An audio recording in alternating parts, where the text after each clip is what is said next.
Good morning, everyone. I'm so glad you're all here. So, today in Children's Church, we are starting a brand new unit. We are going to be learning about parables. Now, can anyone raise their hand and tell me what they think a parable might be? Juju, what do you think?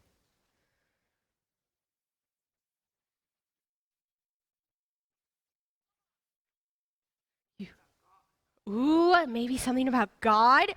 That's a good idea. Okay, last one. What do you think it might be? You forgot? Well, that's okay, because you know what?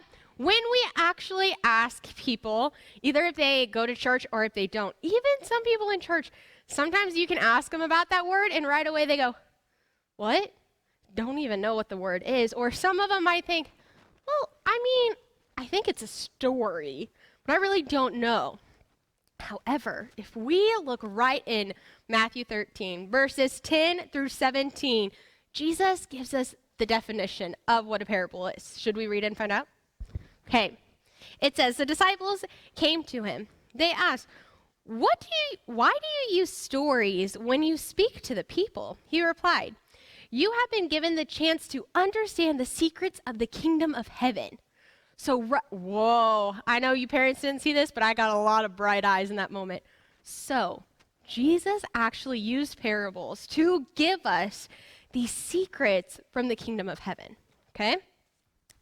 Now, it goes on.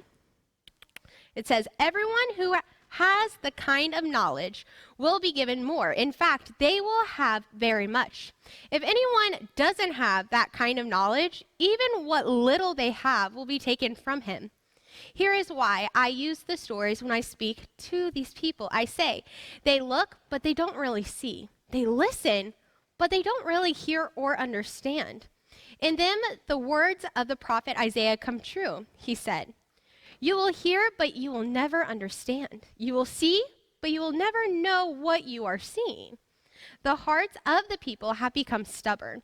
They can barely hear from their ears. They can close their eyes, otherwise they might see with their eyes. They might hear with their ears. They might understand with their hearts.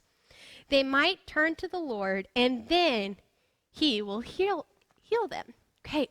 So, what we are going to be doing for the next few weeks is we are going to be learning about these stories that Jesus has given us to kind of understand things of heaven. Because you want to know something? I want you to think about when you're telling your friends something, or maybe your parents. Have you ever told them about your day and your parents kind of look at you, or your grown-up that you're with looks at you and they're kind of confused with what you're saying? Yeah, we've all had that. And then we have to go and tell a story, right? And when we start to tell this story, they start to understand what's going on. So that's how we're kind of like the image of God. We like to use stories to tell things, but we are going to learn how Jesus used stories to further his kingdom and let us understand what's going on, okay? So let's go start our first week. Are you guys ready? Okay, let's go.